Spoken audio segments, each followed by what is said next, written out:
vamos dar início à coletiva do técnico Fernando Diniz. Fluminense 7, Volta Redonda 0.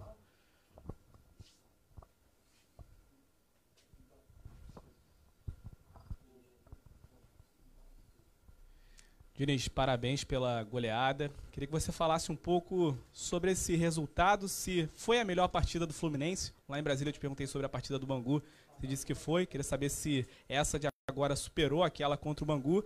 E que você falasse também especificamente sobre os primeiros 10 minutos do Fluminense, que foram muito fortes, não só pelo gol, mas pela forma que o time se impôs diante do Volta Redonda.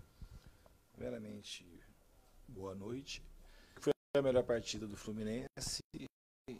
Muito mais do que a goleada, pela maneira como o time conseguiu se comportar desde o primeiro minuto de jogo. O Volta Redonda é um time que foi muito bem treinado pelo Rogério.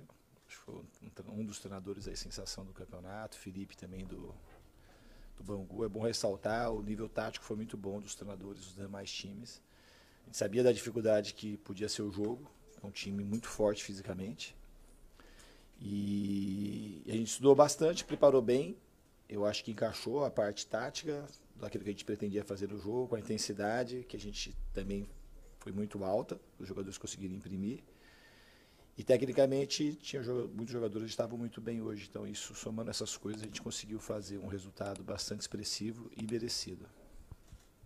Diniz, boa noite. Aqui, Marcelo Cunha, da Rádio Grande Rio. Queria saber de você o seguinte, a equipe foi hoje praticamente perfeita, né? Em todos os sentidos, em todos os quadrados do campo, tanto nas laterais, tanto também no meio de campo e também no ataque. O que faltou para poder concluir um pouco melhor, assim, para poder chegar, assim, para poder ter um arremate melhor, para poder chegar a mais gols? Porque tem 7-0, claro, né? Todo dia que a gente vê um 7-0. Mas o padrão de jogo hoje foi aquilo que você esperava de hoje? Foi 7-0. Você é um cara exigente, hein? Você queria que fosse quantos a 0? 12, 15, 25, pô. O time fez 7 gols, pô. Tá ótimo. A gente, no segundo tempo, tinha uma preocupação do time não acomodar, não acomodou. A expulsão, de uma certa forma, acho que ajudou um pouco o Volta Redonda a baixar as linhas mais. Eles praticamente abriram mão do ataque. Então acabaram ficando mais sólidos e, obviamente, que o jogo vai passando, com o placar elástico, tem uma tendência também do time cadenciar um pouco mais. Mas a gente foi criando chances, tivemos mais 2 bolas na trave no segundo tempo, mais várias chances criadas. Ela podia ter sido mais no segundo tempo. Mas eu acho que o aproveitamento, 7 gols, eu estou contente. Diniz, boa noite. Monique Danello, TNT Esportes. No momento em que o árbitro vai ali no VAR para avaliar se seria pênalti para o Fluminense ou não, a gente de cima ali da tribuna ficou com a sensação, não sei se a gente viu certo, de você ter feito 14 com a mão, indicando que era para o Cano bater o pênalti. Aquele gol fez ele empatar com o Lelê na artilharia e depois ele acabou marcando mais um e agora é o artilheiro isolado do campeonato. A intenção era ajudá-lo nessa conta também, já que o Fluminense já estava ganhando. Queria que você explicasse se foi isso mesmo, por favor. Foi exatamente o mesmo critério do jogo do Bangu. A gente tem o Cano, o Ganso, naturalmente é o jogador que seria o primeiro batedor. Aí temos o Arias, tem o Cano, tem o próprio Keno. O Cano também bate pênaltis bem. É um cara que eu tenho total confiança. Então ele não bateu o pênalti sendo um cara que a chance dele perder era grande. A chance dele fazer era grande. Comigo, por exemplo, aqui no Fluminense, ele bateu 2 e fez, então ele está com 100% de aproveitamento. Então eu tinha muita confiança, o placar estava praticamente definido. Individualmente, para o time é bom para todo mundo. Se fosse um outro jogador na mesma situação, a gente faria o mesmo. Então a gente não colocou em risco o time fazer mais um gol. A gente fez assim, com ter o privilégio de ter o Cano como artilheiro. Eu acho que é importante para nós, assim como clube, como time, ter o artilheiro do campeonato mais uma vez. Gabriel Amaral, Raiz Tricolor, parabéns pela vitória, parabéns pela classificação para a semifinal. Obrigado. Eu queria fazer 2, mas uma é só uma curiosidade. É a maior goleada da sua carreira como treinador, esse 7-0, apesar de ter o 10 do ano passado, na Sul-Americana, mas são as 2 maiores goleadas da sua carreira como treinador aqui, não só no Fluminense, né, em todos os times também. Mas uma outra curiosidade é o seguinte, a gente passou a semana inteira debatendo, você não assiste tanto, você já falou, mas a torcida, imprensa, debatendo sobre a formação do Fluminense, sobre os 2 pontas abertos, sobre isso tudo. Foi perguntado, inclusive, também sobre isso nos últimos jogos.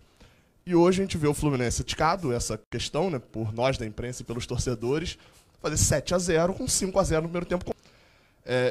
Eu queria entender um pouco mais o que teve de mudança, porque tá todo mundo mal contra Volta Redonda, hoje pega o mesmo adversário e tá todo mundo bem e funcionou. Eu identifiquei um pouquinho a questão dos laterais um pouco mais avançados por dentro, não sei se foi isso mesmo que você pensou pro jogo, sem o time ficar rodeando muito, deixando o Cano e o Ganso mais marcados no meio. Não sei se foi isso ou se tem alguma outra questão que mudou para esse jogo contra o Volta Redonda, para o Fluminense sair de um 2-1 de derrota para um 7-0 de vitória hoje. Então, assim, no fundo, a discussão, às vezes, pela imprensa, suas perguntas, elas são muito bem-vindas, Gabriel, porque elas abrem a possibilidade de discutir um pouco mais o jogo. Então foi de 7-0, mas o jogo de Volta Redonda, para vocês, pode ter sido muito ruim, para mim não foi. O jogo de hoje foi muito bom, muito para eu achar que em Volta Redonda, o primeiro jogo, o segundo tempo, sim, o primeiro tempo de Volta Redonda, naquela ocasião, também tinha sido um bom primeiro tempo. O jogo do turno, que a gente perdeu de 1-0, o segundo tempo foi muito mal, a gente jogou muito mal. Porque esse time é um time que deu muito trabalho para o Flamengo, foi um time que ganhou do Vasco, foi um time que deu muito trabalho do Botafogo, foi um time que era o maior ataque do campeonato, um time que faz as melhores transições. Então a gente estava jogando com uma equipe bem estruturada. O jogo de lá é um time que tinha o melhor ataque do campeonato, não sei como é que ficou agora, mas eles fizeram um gol de um chute, o primeiro chute que eles deram no gol, a bola entrou. Depois eles fizeram um gol, foi um escanteio nosso, a gente teve 2 chances para marcar. Aí o goleiro repôs rápido, foi um contra-ataque muito mapeado pela gente, era uma bola fácil. E tiveram mais um chute de que o zagueiro fez uma condução muito rápida, tocou pro ele chutou. E foi isso que o Volta Redonda produziu no jogo. E se a gente tivesse virado o jogo para 3-2, que podia ter acontecido, o Barrone perdeu um gol, o Samuel perdeu o gol, o Cano teve chance, o Martinelli teve chance, a gente ia fazer uma análise diferente. E eu falo isso repetidamente. E não sei se isso vai mudar ou se muda um pouco com o meu discurso. Mas quando eu tenho chance de falar, eu falo. A gente fica muito preso para falar do resultado e pouco do que acontece no jogo. Eu não achei que o jogo de Volta Redonda... Então tinha gente aí que chegaram a mim assim discutindo, que os pontos estavam abertos. A gente acabou de jogar contra o Bangu, tinha feito a melhor partida do ano, sem sombra de dúvida, com pontas abertos. Aí, eventualmente, assim, o resultado não vem... As pessoas têm uma vontade muito grande de saber a solução. Quase sempre, quando todo mundo está falando a mesma coisa, está errado. Porque quando é uma coisa muito clara para todo mundo, só o idiota do treinador que não enxerga. E não é isso que acontece. Aquilo, os pontas abertos, enquanto assim, talvez você... Porque eu não acompanhei isso que você estava falando, mas enquanto as pessoas estavam criticando os pontas abertos, eu já tinha visto que no jogo do Volta Redonda, os pontas abertos faziam parte da solução. Aí a gente foi achando outras coisas. Os laterais, igual o Marcelo jogou um pouquinho mais por dentro, a gente conseguiu colocar um pouco mais de gente na linha da frente, os jogadores... Foi um monte de coisas que a gente fez pequenos ajustes. Os zagueiros foram muito mais agressivos com a bola, a gente teve troca de passe muito mais rápida. Jogar no Maracanã também é diferente do que jogar lá, que o campo é muito melhor, as dimensões são um pouco maiores. Então, uma série de coisas para a gente construir um resultado de 7-0. Mas talvez a minha maior diferença do que as pessoas estavam pensando é que eu não achei que foi um desastre o jogo de 2-1, sob hipótese alguma. Teve muita coisa boa que eu vi no jogo, a gente corrigiu aquilo que estava errado e, somado uma outra complexidade de coisa, a gente conseguiu construir uma vitória de 7-0 hoje. A goleada pode ignorar, eu tinha esquecido dos 10-1 mesmo. Eu lembrei que era eu tinha, no Votorati, meu primeiro time, eu tinha acho que uma vitória de 9-0 também, se eu não me engano. Mas... Aqui no Fluminense, as coisas, para mim, acontecem de uma maneira diferente. Diniz, boa noite, Diniz. Daniel, canal Flu News. Parabéns pela vitória, parabéns pela classificação. 7-0, inquestionável. Percebemos ali que não tem o que comentar, foi uma partida perfeita. Mas em alguns momentos eu observava você e via que você esbravejava com alguns jogadores, ou algumas situações de campo ali. Teve alguma coisa ali que te incomodou na partida, mesmo com esse placar elástico, principalmente quando estava ali em torno de 5-0, ver você ainda fazendo uns comentários com os jogadores? Alguma coisa na partida hoje não funcionou ou realmente foi a partida perfeita no seu comando como treinador do Fluminense? Não foi perfeita a partida, acho que nunca vai existir uma partida perfeita. Foi um resultado magnífico, um futebol apresentado também magnífico, mas não foi perfeito. A gente cometeu erros no jogo. E eu sou uma pessoa muito focada no jogo, mais do que no resultado do jogo. Porque o jogo, para mim, é o que interessa. Tem que fazer o que você pode, tem a ver com o jogo que está sendo jogado. O resultado, que senão você faz 2-0, aí você muda a forma de jogar. Hoje a gente não fez isso. Boa parte do jogo a gente foi construindo o placar e ficou concentrado no jogo.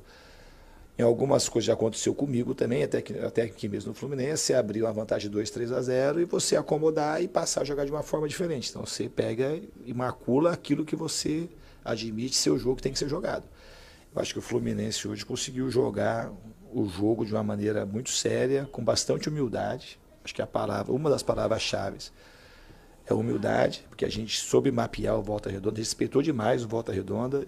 E acho que foi a base da gente construir o resultado, foi a humildade que a gente teve de encarar o Volta Redonda da maneira que eles mereciam. Diniz, boa noite. Parabéns pela goleada, primeiramente. Obrigado. Minha pergunta é sobre o Fábio. A gente viu que o Fábio foi substituído no segundo tempo. O que aconteceu com ele? Tem alguma atualização? Você pode falar um pouco sobre? Marcelo, não teve nada grave. Assim, o Fábio que teve um corte grande na boca.